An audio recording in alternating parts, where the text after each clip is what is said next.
तो किसी कुछ पूछना है तो पूछ लीजिए,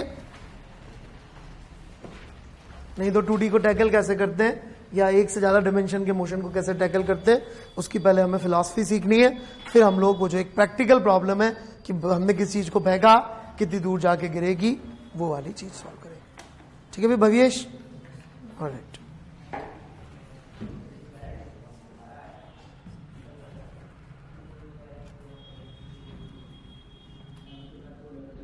हमको मालूम है किसी चीज का पोजीशन वेक्टर क्या होता है बच्चों, एक्स आई कैप प्लस वाई जे कैप। सब कंफर्टेबल है अब तो वेक्टर नोटेशन में? ओके, जो नहीं पढ़ा है प्लीज जल्दी पढ़ लीजिए और मेरे से पूछ लीजिए। 2D है तो 3D है तो z प्लस जेड के कैप हो जाएगा। ठीक है, यदि हम इसको डिफरेंशिएट कर दे विद रिस्पेक्ट टू टाइम तो velocity vector becomes dr by dt which becomes equal to I cap dx by dt plus j cap dy by dt। कोई confusion? But we do also know कि velocity can be written as I cap vx plus j cap vy।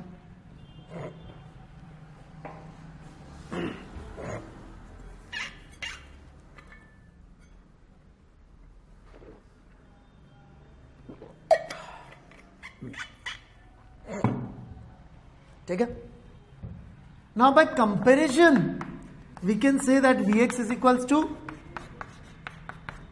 and vy is equals to dy by dt,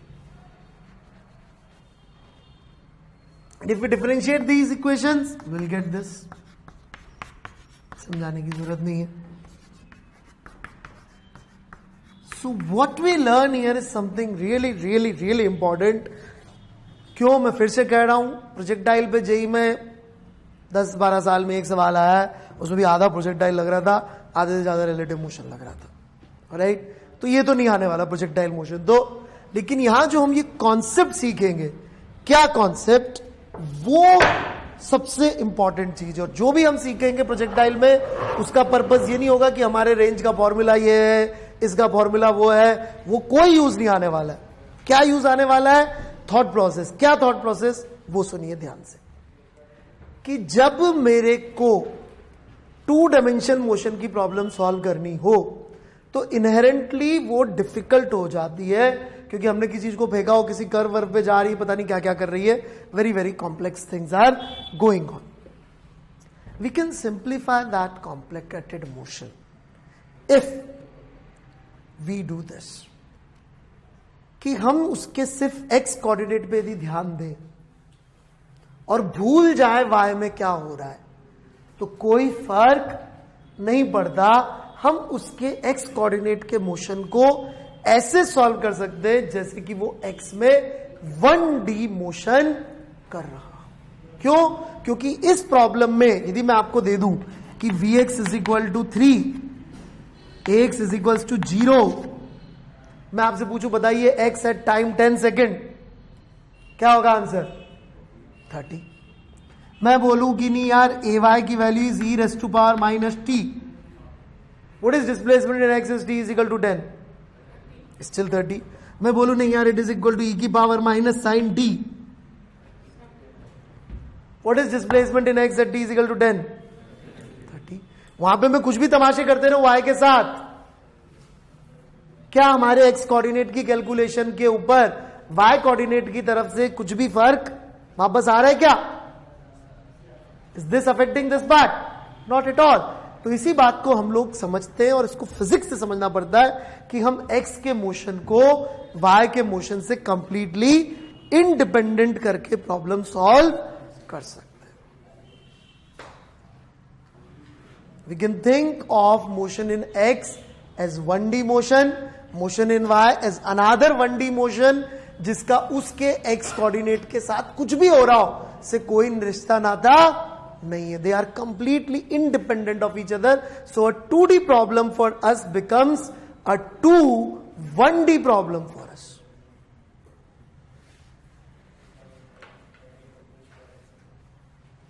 हम इसको क्या बोल देंगे? 1D motion. x को अलग 1D सोच लिया, y को अलग 1D सोच लिया और दोनों को साइमल्टेनियसली सॉल्व कर लिया independent of each other. Independent का मतलब समझ में आया? यहां कुछ भी चल रहा हो हमको उस तरफ देखने की जरूरत नहीं है। जैसे कि फॉर एग्जाम्पल ये हमने एक प्रोजेक्टाइल को फेंका, राइट, ये मैंने फेंका, कैच, ऑलराइट, तो ये घटना हुई, राइट। अब जब मैंने इसको यूं फेंका तो आप लोगों ने तो देखा अच्छा ये यूं गया है, राइट। आप मुझसे पूछेंगे कि ये क्या किया आपने, तो मेरी सोच ये होनी चाहिए, सोच, राइट, कि मैं बोलूंगा मैंने इसको एक डायरेक्शन एक्स में वेलोसिटी दिया, लेकिन यदि मैं सिर्फ एक्स में देता तो ये लड़की के सिर पे जाके लगती के चौक, यहां से मैं एक्स में वेलोसिटी देता राम इस पे लगती, इस पे नहीं लगती तो उस पे लगती, भविष्य पे, राइट। बीच में लोग आ रहे थे तो मैंने एक एक्स में वेलोसिटी दे दी, क्यों? क्योंकि एक्स में तो जाना ही जाना था, लेकिन इन लोगों से टक्कर ना हो इसलिए मैंने साथ में एक वाई में वेलोसिटी दी। वाई वाली वेलोसिटी जितनी देर में इसको ऊपर से नीचे लेकर आई उतनी देर में एक्स वाली वेलोसिटी ने इसको, क्या नाम है तुम्हारा? कौशल, रोशन जैन, राइट। तो उतनी देर में वाई वाली एक्स वाली वेलोसिटी ने रोशन तक पहुंचा दिया एक्स कोऑर्डिनेट को, और वाई वाला ने इन लोगों की मुंडी से ऊपर रखा ताकि इनसे टक्कर ना। तो मैंने दो मोशन दिए, एक तो ये वाला और एक ये वाला। ये सोच चाहिए, ये विजुअलाइजेशन चाहिए। आप बोलेंगे सर मेरे को तो दिख रहा है यूं जा रहा है, तो फिर आप मरोगे। यदि आपको प्रोजेक्टाइल ऐसे जाता हुआ दिख रहा है तो आप मरोगे।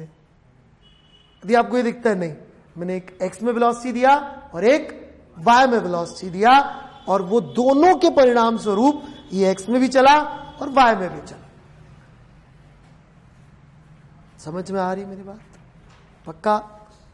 सो independence of axis is one concept जो आपका पीछा आज से लेकर आखिरी चैप्टर ऑफ मैकेनिक्स तक नहीं छोड़ेगा। हर बार ये बात यूज हो रही होगी कि जब हम एक पर्टिकुलर डायमेंशन के लिए प्रॉब्लम सॉल्व कर रहे हैं तो हम दूसरी पर्टिकुलर डायमेंशन में जो भी घटना हो रही है उसको इग्नोर कर सकते हैं।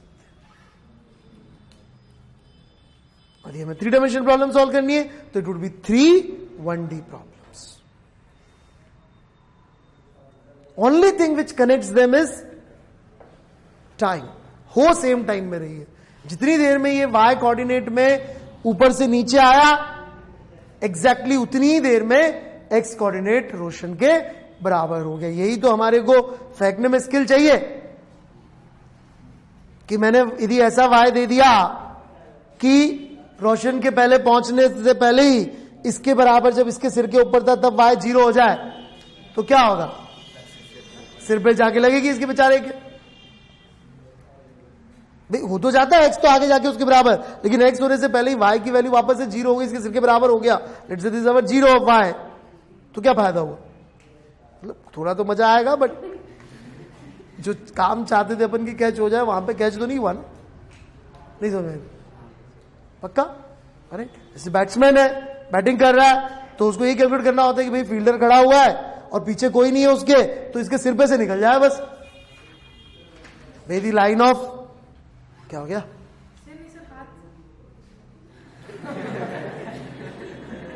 और तेरा जैसा फील्डर खड़ा हो चले सिर पे ही लग जाके लगे। अरे मैं बैटिंग कर रहा हूं, तू फील्डिंग कर रहा हूं, तो मैं तो ये कोशिश करूं यहां पे। अरे हाथ के ऊपर से निकल रहा, राइट, और कूद भी सकता है वो, तो उसको भी अकाउंट में लेना पड़ेगा। ठीक है, ओके, तो 10 फीट ऊपर से निकल जाए जमीन के, जहां पे फील्डर है 10 फीट ऊपर से निकल जाए तो काम हो जाएगा। ठीक है, अभी ठीक है। और यदि फील्डर है और अपन ने मिस कैलकुलेट कर लिया और वो 4 फीट ऊपर से निकल रही है उस जगह से, तो क्या हो जाएगा? Catch out. पाकिस्तान की टीम नहीं हुई तो।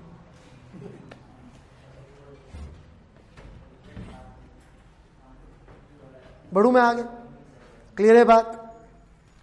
तो जो कॉन्सेप्ट हम यूज कर रहे होंगे, क्या करना होगा? हर बार एक्स को अलग सोचना है और वाई को अलग सोचना है।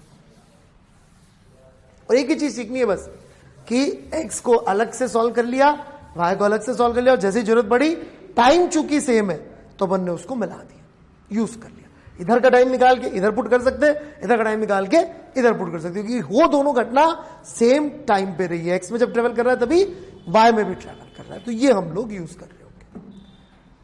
और इससे भी ज्यादा इंपॉर्टेंट चीज जो हमको करनी है, दो चीजें करनी है, x and y are independent of each other, और प्रोजेक्टाइल बस ये सेकंड लाइन बोलते ही पूरा प्रोजेक्टाइल मोशन खत्म हो जाएगा। That's it. प्रोजेक्टाइल मोशन मतलब ये जो नेक्स्ट लाइन बोली मैंने, और उसके बाद मुझे कुछ नहीं पढ़ाना है, सिर्फ इसको बार बार लगा के दिखाना है। पढ़ाना थ्योरी इस सेकंड लाइन के साथ खत्म। और ये इतनी इंपॉर्टेंट है ये भी कि जितने भी आपके 10वीं चैप्टर तक सवाल चल रहे होंगे उसमें ये बात भी बार बार आएगी। Right, we have to choose convenient x and Y.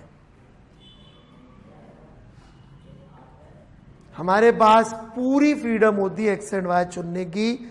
रट्टा नहीं मारना है कि जी किताबों में एक्स और वाई ये बना हुआ है तो यही लेना है। कोई दुनिया का नियम ये नहीं कहता कि g x is along horizontal and y is along vertical. यदि आप में से कोई ऐसा रट्टा मार के आया है, अभी तक पहला लेक्चर नहीं सुना है तो सुन लीजिए, है ना। लेकिन अभी ये सुन लो मेरी बात, एक्स का मतलब हॉरिजॉन्टल हो ऐसा जरूरी नहीं। ये बात समझ में आती है? ओके, है ना। हमारी जो इच्छा होगी वो डायरेक्शन हम एक्स ले सकते हैं, और ऑब्वियसली जो हम एक्स लेंगे उसके परपेंडिकुलर ही वाई लेंगे। इधर की इधर वो अलग बात है। पॉजिटिव कौन सा लेंगे वो अपनी मर्जी है, बट ये नहीं कि सर ने बोला एक्स और वाई जो चाहे ले लो तो एक्स के 30 डिग्री पे वाई ले लिया। एक्स के 30 डिग्री पे वाई नहीं लेना। ऑब्लिक डायरेक्शंस हम नहीं पढ़ेंगे, हम पढ़ेंगे सिर्फ ऑर्थोगोनल डायरेक्शंस। ऑर्थोगोनल मतलब परपेंडिकुलर, ठीक है ना। पक्का क्लियर है बात? क्या करेंगे हम लोग? एक्स और वाई चुनेंगे, और कैसी चुनेंगे? कन्वीनियंट। कन्वीनियंट का क्या मतलब है? कन्वीनियंट का शॉर्ट में मतलब यह है जिससे कोई ऐसा फायदा हो रहा हो जिससे कि प्रॉब्लम फास्ट सॉल्व हो जाए। क्योंकि हमें सवाल सॉल्व करना नहीं सीखना है, 3 मिनट से कम में सॉल्व करना सीखना है। क्या मतलब सवाल सॉल्व करना सीखने का? यदि 15 मिनट में सॉल्व हो तो मतलब है कोई नहीं। राइट, हमें ऐसे सॉल्व करना है कि 3 मिनट से कम में सॉल्व हो जाए, नहीं तो क्या फायदा पढ़ाई का। राइट, तो उसके लिए सबसे इंपॉर्टेंट चीज है कन्वीनियंट एक्स एंड वाई। सो जैसे कि ये जमीन पे हमने एक प्रोजेक्टाइल को फेंका यू वेलोसिटी से थीटा एंगल पे। अब हमारे पास सारे हथियार है सॉल्व करने के। ये वेलोसिटी है, ये एंगल है, और हमको ये भी मालूम है इसका एक एक्सेलरेशन भी है कि नहीं है? कितनी वैल्यू एक्सेलरेशन की? जी। अपना बेसिक अजम्पशन था कि जो प्रोजेक्टाइल होगा उस पर सिर्फ क्या लग रही होगी? ग्रेविटी लग रही होगी। ये रही प्रॉब्लम हमारी। और हमारी असेंशियल प्रॉब्लम ये है कि भाई कितनी दूर जाके गिरेगा। ये फंडामेंटली हम ये मान के चल रहे कि ये निकालना आ जाए तो कुछ तो अपना काम हो ही जाएगा। राइट, कभी यदि आपने बैटल वाले गेम्स भी होते हैं, जो बैटल्स होती है, हाँ हम बहुत सारा टोटल वॉर, बैटल फील्ड, ये वो, राइट, तो उसके अंदर भी ऐसा आप देखते कि भाई आपने अपने प्रोजेक्टाइल फेंके और आपने अपनी आर्मी को ही भेज दिया। राइट, हाँ कर सकते हो ना आप ऐसा। आर्मी जा रही है और आपने प्रोजेक्टाइल भी चला दिए। राइट, यदि आपकी मिस कैलकुलेशन हो गई तो क्या होगा? अपनी आर्मी खत्म हो जाएगी। राइट, लेकिन आपकी कैलकुलेशन सही रही तो आपकी आर्मी यहां खड़ी हुई है। राइट, आपकी आर्मी यहां खड़ी हुई है। क्यों खड़ी हुई है? क्योंकि सामने से मान लो वो घोड़े वोड़े आते हैं मारने के लिए। नहीं, एक्चुअली ऐसा ही होता था। आगे जो है उसको खड़े रख देते, वो भाले वाले को, भाले स्पीयर्स वाले होते ना उनको, तो कोई सामने से अटैक करने आया तो उसको रोक ले। और पीछे रखते थे तीर वालों को, क्योंकि उनके पास प्रोटेक्शन नहीं होता। अब वो तीर वाले साले गधे हो, इन्हीं को मार दे, फिर वही मरेंगे फाइनली। राइट, तो फायर उनको कैसे फायर करना है कि ये जो आगे खड़े हुए ये तो बच जाए, और जो उधर से कोई अटैक करने आ रहा है तो वो मरे। राइट, और उसमें भी आइडिया होना चाहिए कितनी दूरी तक फायर कर सकते। क्यों? दुश्मन की फायर, दुश्मन यहां खड़ा है, अपन ने घबरा के फायरिंग शुरू कर दी। आपने कभी मूवीज में सीन देखा हो तो एक बंदा नहीं खड़ा तलवार लेके, वो जब बोलता है फायर तभी बाकी लोग तीर चलाते। नहीं देखा आपने? ऐसा हमेशा होता है। Why? Because that is the guy who knows what is the range. यहां तो तीर लेके खड़े हुए, उसको डर लगा तो आ रहा, छोड़ दो, छोड़ दिया, तीर यहीं गिर गए, सारे तीर वेस्ट हो गए। नहीं समझ में आई बात? तो प्रॉब्लम होगी ना, तीर भी तो सारे कितने, एक लिमिटेड अमाउंट ही तीर ले जाओगे, फिर जब तक दोबारा चढ़ाओगे तब तक वो यहां से यहां पहुंच जाएगा। जबकि यदि आपने सही रेंज पे फायर शुरू करवाया तो फिर देयर आर चांसेस। तो बहुत सारी वेरिएबल्स है, तो उन सब चीजों को देखते हुए range is a very very important. तो क्या बोलते हैं, रेंज, कि कितनी दूर जाके गिर रहा है हमारा projectile, we want to find that.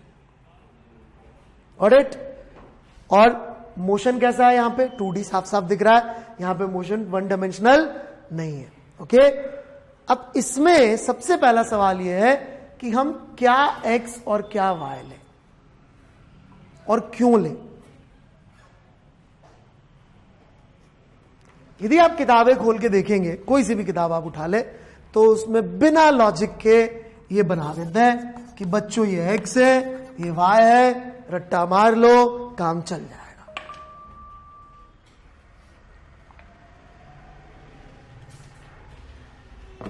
समझ में आ रही मेरी बात? मैं बोलता हूं ये x लेने में क्या खराबी है?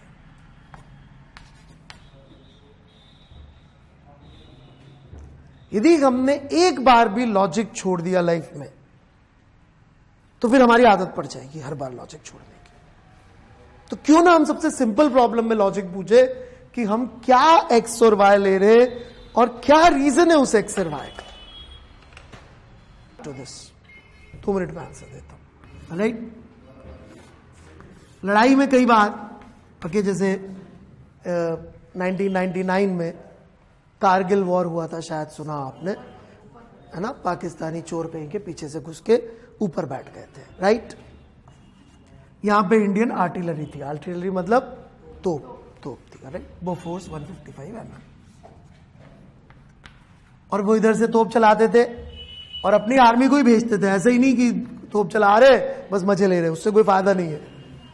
ऑलराइट, क्योंकि तोप से तो सिर्फ वो घबराएंगे, जाके तो वहां पर्सनली खुद ही मारना पड़ता है गोली। समझ में आ रही मेरी बात? ऑलराइट, तो ऑब्वियसली इसको कैलकुलेशन करनी पड़ेगी, वही कि गोला किस पे गिरे, ये जो इंडियन आर्मी जा रही वहां लड़ने, वो पाकिस्तानी जो बैठे वहां पे। राइट, यहां पे लैंडिंग कहां होनी है, पाकिस्तानी के सिर पे।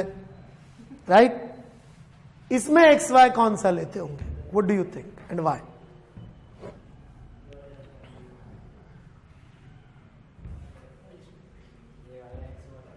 क्यों?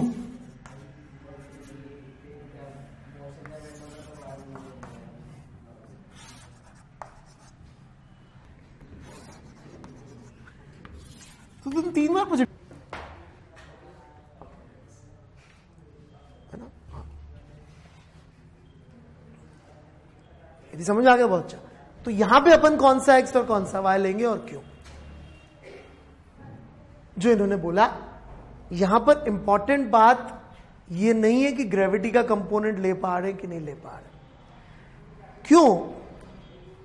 क्योंकि जैसे कि ये प्रॉब्लम है, तो इसमें हम ये ब्लू वाला एक्स वाई लेते हैं। जब यदि हम ब्लू वाला एक्स वाई लेंगे एक्चुअली, तो आप देख सकते हैं ग्रेविटी के कंपोनेंट ले रहे होंगे अपन, लेकिन फिर भी ब्लू वाला लेते हैं। क्यों?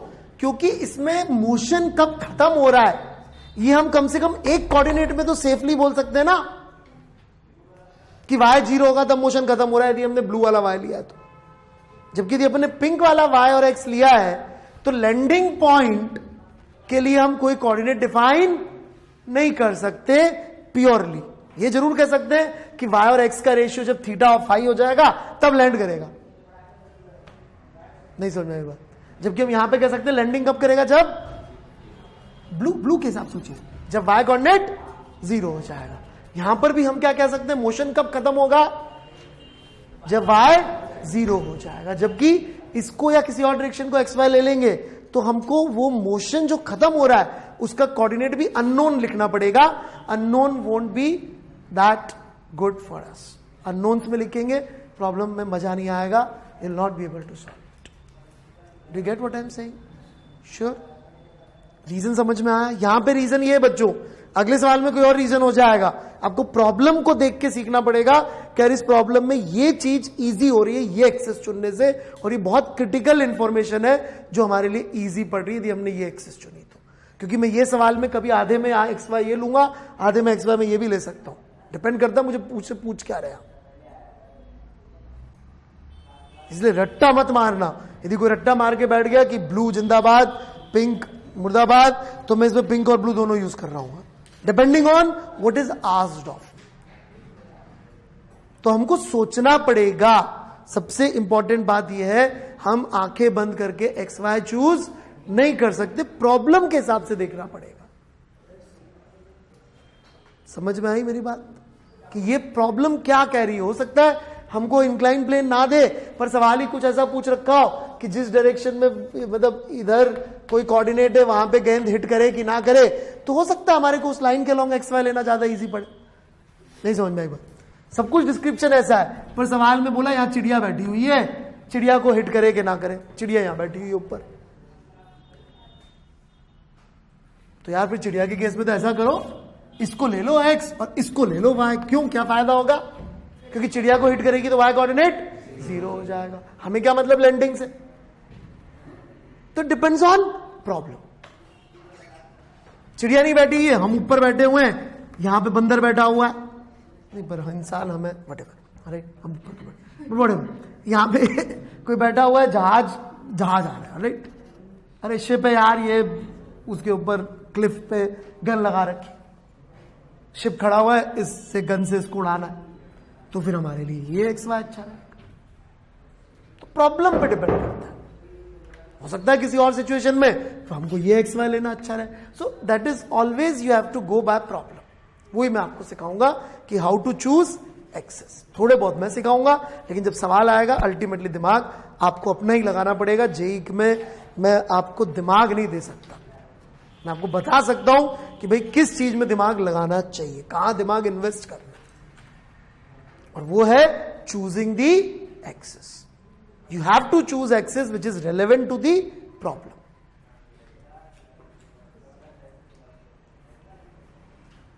ठीक है?